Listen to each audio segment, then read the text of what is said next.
آج ہم آپ کو لے کر جائیں گے ایک ایسی کہانی کی گہرائی میں جو صدیوں سے دلوں کو چھوتی آ رہی ہے۔ یہ کہانی صرف محبت کی نہیں بلکہ صبر، حکمت اور اللہ کی عظمت کی قدرت کی ہے۔ یہ ایک ایسے حسین نبی کی داستان ہے جن کی خوبصورتی صرف ظاہری نہیں بلکہ باطنی بھی تھی، جنہوں نے مشکلات کے طوفان میں اپنے ایمان کا چراغ بجھنے نہیں دیا۔ حضرت یوسف علیہ السلام کی کہانی وہ آئینہ ہے جو ہمیں دکھاتا ہے کہ انسان کی اصل عظمت اس کے کردار اور ایمان میں پوشیدہ ہے، اور زلیخا ایک عورت جس کی محبت نے اسے آزمائشوں کے راستے پر ڈال دیا۔ لیکن کیا یہ محبت تھی یا ایک جذباتی کشمکش؟ آج کی ویڈیو میں ہم آپ کو لے کر جائیں گے یوسف علیہ السلام اور زلیخا کی کہانی کے ہر اس موڑ پر جہاں انسانیت، صبر اور آزمائشوں کا حقیقی سبق ملتا ہے۔ یہ کہانی آپ کی سوچ کو بدل کر رکھ دے گی اور آپ کے دل کو چھو لے گی اور آپ کو اللہ کی بے مثال حکمت کی گواہی پر مجبور کر دے گی۔ تو ہمارے ساتھ رہیے، کیونکہ یہ ایک ایسی داستان ہے جسے آپ کسی بھی قیمت پر کھونا نہیں چاہیں گے۔ حضرت یوسف علیہ السلام کی زندگی کا سب سے اہم اور یادگار واقعہ ان کا خواب تھا، جو ان کی نبوت اور مستقبل کے اہم واقعات کا اشارہ تھا۔ یہ خواب نہ صرف ان کی ذات کے لیے ایک روحانی رہنمائی کا ذریعہ بنا بلکہ ان کے خاندان اور قوم کے لیے بھی ایک اہم سبق تھا۔ خواب کے بعد ان کی زندگی میں آزمائشوں کا ایک طویل سلسلہ شروع ہوا جو ان کی شخصیت اور ایمان کو مضبوط کرتا رہا۔ خواب کا واقعہ: حضرت یوسف علیہ السلام نے ایک رات خواب دیکھا کہ 11 ستارے، سورج اور چاند مجھے سجدہ کر رہے ہیں۔ یہ خواب انہوں نے اپنے والد حضرت یعقوب علیہ السلام کو بیان کیا۔ حضرت یعقوب علیہ السلام نے انہیں اس خواب کی گہرائی اور اہمیت کو فوراً پہچان لیا اور یوسف علیہ السلام کو نصیحت کی کہ بیٹے، یہ خواب اپنے بھائیوں کو نہ بتانا ورنہ وہ تمہارے خلاف سازش کریں گے اور شیطان انسان کا کھلا دشمن۔ حضرت یعقوب علیہ السلام نے اس خواب کو حضرت یوسف علیہ السلام کی عظیم مستقبل کی نشانی سمجھا، جہاں اللہ تعالیٰ نے انہیں علم، حکمت اور عظیم مقام عطا کرے گا۔ یہ خواب ان کی نبوت اور اعلیٰ مرتبے کی بشارت تھا۔ خواب کے بعد حضرت یوسف علیہ السلام کے بھائیوں کے دل میں حسد اور بغض مزید بڑھ گیا۔ وہ پہلے ہی حضرت یعقوب علیہ السلام کی حضرت یوسف علیہ السلام سے محبت کو ناپسند کرتے تھے، اور خواب کے سننے کے بعد انہوں نے سازش کرنے کا فیصلہ کیا۔ بھائیوں نے حضرت یوسف علیہ السلام کو راستے سے ہٹانے کے لیے مختلف منصوبے بنائے۔ ان کا مقصد تھا کہ یوسف علیہ السلام کو والد کی محبت سے محروم کر دیا جائے تاکہ وہ ان کی طرف زیادہ توجہ دے۔ آخر کار انہوں نے یہ تجویز دی کہ یوسف کو کسی دور جگہ لے جا کر چھوڑ دیا جائے یا قتل کر دیا جائے۔ انہوں نے حضرت یعقوب علیہ السلام سے کہا کہ اے ابا، یوسف کو ہمارے ساتھ کھیلنے کے لیے بھیج دیں اور ہم اس کا خیال رکھیں گے۔ بھائیوں نے یوسف علیہ السلام کو جنگل میں لے جا کر ایک اندھے کنویں میں ڈال دیا اور ان کے کپڑوں میں جھوٹا خون لگا کر حضرت یعقوب علیہ السلام کے پاس آ گئے اور انہوں نے کہا کہ یوسف کو بھیڑیا کھا گیا ہے۔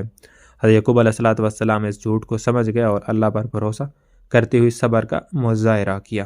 کنویں میں گرنے کے بعد حضرت یوسف علیہ السلام تنہا اور بے بس تھے، لیکن اللہ نے ان کی حفاظت فرمائی۔ چند دن بعد ایک قافلہ کنویں سے گزرا اور انہوں نے یوسف کو نکال کر غلام کے طور پر مصر کے بازار میں فروخت کر دیا۔ یوسف علیہ السلام کو عزیز مصر نے خریدا اور انہیں اپنے گھر لے آیا، اور یہ آزمائش حضرت یوسف علیہ السلام کے لیے نہایت مشکل وقت تھا، لیکن اللہ تعالیٰ نے ان کے دل میں صبر اور حوصلے کی طاقت پیدا کی۔ ان واقعات نے ان کی شخصیت کو مزید مضبوط کیا اور انہیں آنے والے وقت کے لیے تیار کیا تھا۔ غلامی اور مصر کا سفر: حضرت یوسف علیہ السلام کی زندگی کا اہم موڑ۔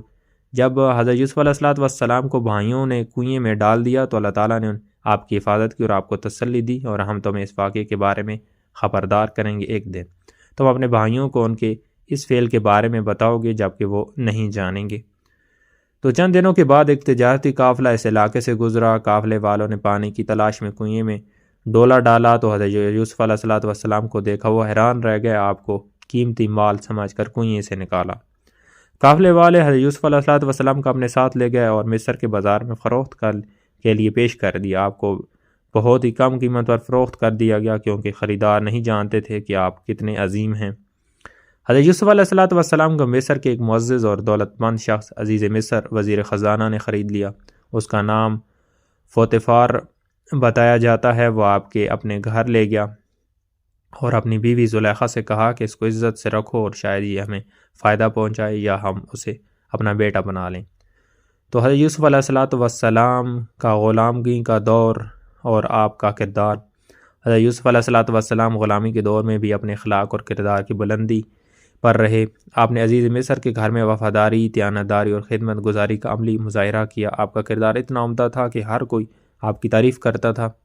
اللہ تعالیٰ نے آپ کو بچپن ہی سے حکمت، دانائی اور خوابوں کی تعمیر کا علم عطا فرمایا اور آپ کی یہ خصوصیت آپ کی زندگی کے ہر موڑ پر نمایاں ہوئی۔ تو عزیز مصر کی بیوی زلیخا جو حسن و جمال میں مشہور تھی، حضرت یوسف علیہ السلام کے حسن سے متاثر ہوئی۔ اس نے آپ کو بہکانے کی کوشش کی، لیکن حضرت یوسف علیہ السلام نے اللہ کے خوف اور تقوی کی وجہ سے اس کی خواہش کو رد کر دیا۔ تو زلیخا نے آپ کو ایک کمرے میں اکیلا بلا کر اپنے ارادے کا اظہار کیا، لیکن آپ نے فرمایا کہ میں اللہ کی پناہ مانگتا ہوں، وہ میرا رب ہے، اس نے مجھے بہترین طریقے سے رکھا ہے اور بے شک ظالم کامیاب نہیں ہوتے۔ تو زلیخا نے آپ پر جھوٹا الزام لگا کر اپنے شوہر کے سامنے پیش کیا، لیکن اللہ نے ایک معجزہ ظاہر کیا اور یہ ثابت ہو گیا کہ حضرت یوسف علیہ السلام بے قصور ہیں۔ حضرت یوسف علیہ السلام کی پاک دامنی کے باوجود عزیز مصر کو مجبوراً آپ کو قید خانہ میں ڈالنا پڑا تاکہ زلیخا کے الزامات اور جھوٹے دعووں کا خاتمہ ہو جائے۔ حضرت یوسف علیہ السلام نے غلامی اور آزمائشوں کے دوران صبر کا مظاہرہ کیا اور وہ ہر مشکل وقت میں اللہ پر بھروسہ رکھا، اور غلامی اور مصر کا یہ سفر اللہ کی حکمت کا حصہ تھا جو آپ کو عظیم مقام تک لے جانے کا ذریعہ بنا۔ یہ واقعہ ہمیں یہ سکھاتا ہے کہ زندگی میں آزمائشیں اور مشکلات اللہ کی جانب سے ہماری آزمائش اور تربیت کے لیے ہوتی ہیں۔ جو شخص اللہ پر توکل کرتا ہے وہیں کامیاب ہوتا ہے۔ جیل میں تبلیغ اور خوابوں کی تعبیر، حضرت یوسف علیہ السلام کا ایمان اور افروز کردار۔ جیل میں آپ کے اخلاق اور رویے نے قیدیوں کے دل جیت لیے۔ آپ کی دیانتداری، صبر اور حکمت کے باعث لوگ آپ کی طرف متوجہ ہونے لگے۔ حضرت یوسف علیہ السلام نے قیدیوں کو یہ سمجھایا کہ اللہ کے سوا کوئی معبود نہیں، انسان کو اپنی گناہوں سے توبہ کرتے ہوئے اللہ کی طرف رجوع کرنا چاہیے۔ آپ نے فرمایا کہ کیا متعدد معبود بہتر ہیں یا ایک اللہ جو سب پر غالب ہے؟ تو بندگی کا فلسفہ آپ نے قیدیوں کو یہ بھی بتایا کہ دنیاوی آزمائشیں عارضی ہیں، اصل کامیابی اللہ کی رضا میں ہے۔ آپ کی یہ تعلیمات قیدیوں کے لیے باعث تسلی اور ہدایت بنی۔ جیل میں دو قیدی حضرت یوسف علیہ السلام کے پاس آئے اور اپنے خواب سنائے۔ ان خوابوں نے حضرت یوسف علیہ السلام کے علم تعبیر کو ظاہر کرنے کا ذریعہ بنایا۔ میں نے خواب دیکھا ہے کہ میں انگور نچوڑ رہا ہوں، تو حضرت یوسف علیہ السلام نے اس خواب کی تعبیر دی کہ تم آزاد ہو جاؤ گے اور بادشاہ کے دربار میں شراب پلانے کی اور خدمت انجام دو گے۔ تو دوسرے قیدی نے کہا کہ میں نے خواب دیکھا ہے کہ میرے سر پر روٹیاں اور پرندے انہیں کھا رہے ہیں۔ تو حضرت یوسف علیہ السلام نے فرمایا کہ تمہیں سولی پر چڑھا دیا جائے گا اور پرندے تمہارے سر کو نوچ کر کھائیں گے۔ تو دونوں تعبیرات کا ظہور جیل میں دونوں قیدیوں کے خواب سچ ثابت ہوئے۔ یہ واقعہ حضرت یوسف علیہ السلام کے علم اور نبوت کا سچائی کا ایک اور ثبوت تھا۔ تو کچھ عرصے بعد مصر کے بادشاہ نے ایک عجیب و غریب خواب دیکھا۔ 7 موٹی گائیں جنہیں 7 دبلی گائیں کھا رہی ہیں، تو 7 خوشے بھرے ہیں اور 7 خشک۔ تو بادشاہ نے اپنے دربار سے خواب کی تعبیر پوچھی، لیکن کوئی اسے سمجھ نہ سکا۔